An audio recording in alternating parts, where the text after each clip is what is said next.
Doctor வர காடி ஆயிடுச்சு. டாக்டர் புகழேந்தி எம்பிபிஎஸ் எம்எஸ் படம் மறந்துட்டாங்க.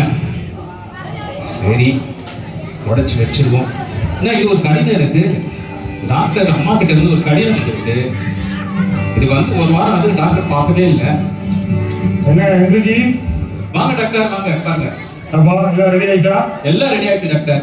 பேஷண்ட்ஸ்லாம் வந்தாங்களா? வந்தாங்க டாக்டர். உட்கார வச்சிட்டீங்களா? உட்கார வச்சு டாக்டர். இவ்வளவு உட்கார வச்சிருக்கேன், எப்படி பாக்குறது? இவங்கதான் டாக்டர் பேஷண்ட். ஓ இவ்வளவு தானா? சரி சரி சரி, அப்ப பாத்துக்கலாம். இது என்னப்பா? யாருக்கு அந்த கடிதம் டாக்டர்? நான் எவ்வளவு பெரிய டாக்டர். ஆமா டாக்டர். மல்டி ஸ்பெஷல் ஹாஸ்பிட்டல் வச்சிருக்கேன். கண் தெரியாம எங்க அம்மா எப்பாவது வாரம் லெட்டர் போட்டுட்டு இருப்பாங்க, யாரையா வச்சு எழுதி வச்சிருக்கு. இதெல்லாம் நான் பாக்குற டைம் எனக்கு வர பேஷண்ட பாப்பனா காசை பாப்பனா இந்த லெட்டரை தூக்கி போட்டுப்பான்.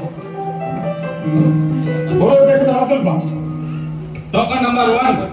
டாக்டர் டாக்டர் டாக்டர் வயிற்று வலி தாங்க முடியல டாக்டர். வயிற்று வலி தாங்க முடியல டாக்டர். வயிற்று வலி பொறுக்க முடியல டாக்டர். வயிற்று வலி பொறுக்க முடியல. வயிற்று வலி இருக்கும்போது ஏன் பொறுக்க போறீங்க டாக்டர்? வயிற்று வலி தாங்க முடியல டாக்டர். சரி பண்ணுங்க டாக்டர். அதுதான் நான் இருக்கேன். பண்ணுங்க டாக்டர். டாக்டர் பார்த்து பண்ணுங்க டாக்டர்.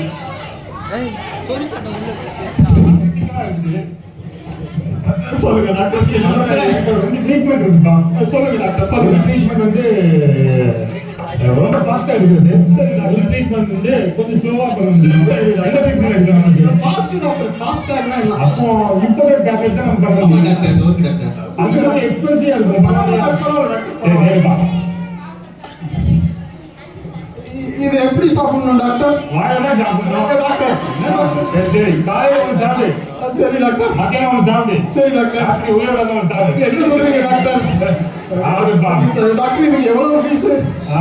10,000 பா. 10,000 ரூபாயா? டாக்டர் மாத்திரை சாப்பிடாம சரியாயிருச்சு டாக்டர். வயிற்று வலி.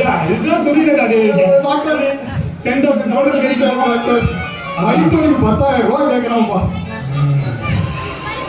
அடுத்த பேஷண்ட் வரட்டும். டோக்கன் 2 தாஸ். டாக்டர் டாக்டர் வயிற்று வலி ஓடுது டாக்டர். காப்பாத்துங்க டாக்டர். டாக்டர் காப்பாத்துங்க டாக்டர். வயிற்று வலி ஓடுது டாக்டர். காப்பாத்துங்க டாக்டர். டாக்டர் காப்பாத்துங்க டாக்டர். நீ ஏன் அப்ப ஓடுற? டாக்டர் என்ன பண்ணுங்க டாக்டர்? அதுதான் நான் பாக்குறேன். டாக்டர் இங்க ஓடுது. டாக்டர் இங்க. நான் பாத்துக்கிறேன். டாக்டர் இங்க ஓடுது டாக்டர். வெரி கிரிட்டிக்கலா இருக்கும் போல தெரியுது. இதுக்கு வந்து ஸ்கேன் எடுத்து பார்க்க போல தெரியுது. ஒரு ஸ்கேன் எடுத்துடலாம், ஒரு எக்ஸ்ரே எடுத்துடலாம், அப்படியே பிளட் டெஸ்ட் எடுத்துடலாம், யூரின் டெஸ்ட் எடுத்துடலாம். என்னென்ன டெஸ்ட்னா எல்லா டெஸ்டும் இருக்குப்பா. இவரை போட்டு பாருங்க. பாருங்க டிஜிட்டல் ஸ்கேன் எடுப்பா, இந்தியன் ஸ்கேன். பாருங்க பார்த்தா அப்படி இருக்கும், உடனே ரிப்போர்ட் வரும். சரி ஓகேவா? ரைட்டா போடு. சரி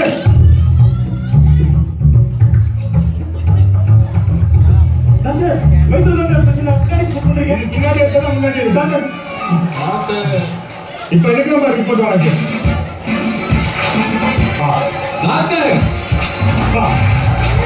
வயிற்றுக்குள்ள எலி இருக்கு. எலியா? ஆமா டாக்டர். இன்னும் அரை மணி நேரத்துல அவன் எலி வந்து வயிற்று பரவாயில்ல சாக போகுது. டாக்டர் காப்பாத்து. டாக்டர் காப்பாத்து டாக்டர். காப்பாத்து டாக்டர். இதெல்லாம் நாங்க எதிர்பார்த்துட்டு இருக்கிறோம். சரி இதுக்கு பெரிய எக்ஸ்பென்சிவா நம்ம வந்து ஒரு ட்ரீட்மெண்ட் எடுக்கணும். எவ்வளவு செலவாகும் பரவாயில்ல. காப்பாத்து டாக்டர். இதுதான் நாங்க டாக்டர் எதிர்பார்த்துட்டு இருக்கோம். அப்பா அந்த ரெட் ஸ்கீம் எடுப்போம். டாக்டர் இம்பார்ட்டன்ட் பா. இந்த சாப்பிட்டு சரி அது தண்ணி குடி. டாக்டர் பாதி அளவு இருக்கு. அங்க இருக்கு பா. டாக்டர் எலி. அடியா சொன்னல சாப்பிட்டு எலி வெளிய வருது. டாக்டர் என்ன மாதிரி தெரியுது? இதுதான் மார்டின் ராட் கில்லர். எலி உள்ளே வந்து சாப்பிடும், வெளியே வந்து சாவும். டாக்டர் ஏது 10 lakh. இது 10 lakh ஆ? இது 1 lakh. ஒரு வருஷமா? ஆமா. எப்படி டாக்டர்? ஸ்கேன் எடுத்துருக்கு, ரிப்போர்ட் எடுத்துருக்கு, ஹாஸ்பிட்டல்ல வாங்கிட்டு எடுத்து ஃபுல்லா க்ளீன் பண்ணணும். ஃபுல் ஹவுஸ் கீப்பிங் சார்ஜ் அவங்க கரெக்ட்டா கட்டணும். இப்போ ஆன்லைன் போங்க பாருங்க. சரி விட்டுருங்க. சே வீட்ல 10 ரூபாய் கேரி எரி மஞ்சமா சாப்பிடுவாங்க. இதால 1 லட்சம் போச்சு. சரி இவரா டாக்டர் அநியாயம் டாக்டர்.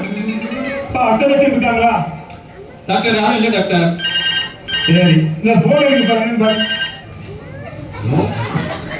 பா பேஷண்ட் எல்லாம் இருக்கும், உடனே வர சொல்லு. டாக்டர் வெளியே போறது. எது? டாக்டர் அம்மா இறந்துட்டாங்களா? அப்படியா?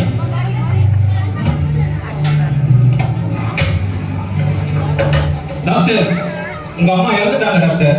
அம்மா இறந்துட்டாங்க. ஆமாங்க டாக்டர். எங்க அம்மாக்கு வந்து ஒரு பதவி வச்சு டாக்டர் வந்து ஒரு வாரம் ஆகுது டாக்டர், நீங்க என்ன உதாசீனப்படுத்துறீங்க? கொடுங்க. ஓ அம்மா. ஓ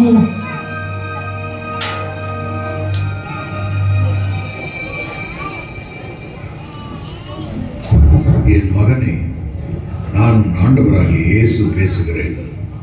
உன் தாயின் கடிதம் வாசித்ததும் உன் உள்ளம் உடைந்து போயிற்றோ? நீ சிறுபிள்ளையா இருக்கும்போது திடீரென ஏற்பட்ட தீ விபத்தினால் உன் இரு கண்களும் பழுதடைந்து நீ பார்வையற்றவனாய் மாறிப்போனாய்.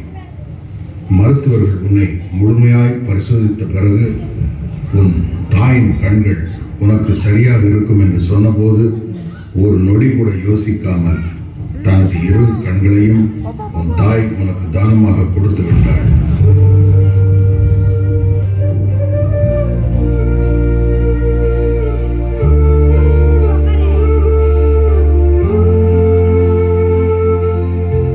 நீ இவ்வளவு காலம் இவ்வுலகை பார்த்து மகிழ்ந்து வாழ்ந்து வருவது உன் தாயின் கண்களால் தான். ஆனால் நீயோ அவளை குருடி என்று அவமானப்படுத்தி உன்னிடம் சேர்த்துக் கொள்ளாமல் இறுதி வரை தள்ளி வைத்து விட்டாய். இப்போதும் என் மகனே, உன் தாய் என் சமூகத்தில் மகிழ்வுடன் இளைப்பாறிக் கொண்டிருக்கிறாள். ஆனால் நீ என்ன செய்ய போகிறாய்?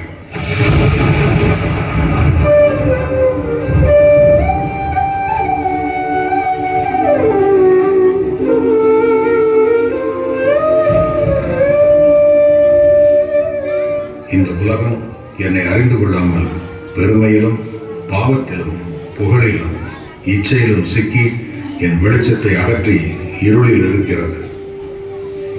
என் அன்பு மகனே, எப்படி 2000 ஆண்டுகளுக்கு முன்பு நான் இப்பூ உலகில் பிறந்து எல்லா மக்களுக்கும் வெளிச்சமாய் இருந்தேனோ, அப்படியே நீயும் உனக்குள் இருக்கிற பெருமை, புகழ், பண ஆசை என்கிற இருளை விரட்டி மெய் வெளிச்சமாகிய என்னை ஏற்றுக்கொண்டு என் வெளிச்சத்தின் மகனாய் மாறி சமுதாயத்திற்கு நன்மைகளை செய். எப்படி உன் தாய் தன்னலமின்றி உன் நலனுக்காக தன் கண்களையே தியாகம் செய்தாளோ, அதேபோல் நீயும் மற்றவர்களுக்கு உதவி செய்கிற மகனாக மாறி என் வெளிச்சத்தை மற்றவர்களுக்குள் பிரகாசிக்கச் செய்வாயாக. அப்பொழுது நான் உன்னை ஆசீர்வதிக்கவே ஆசீர்வதிப்பேன்.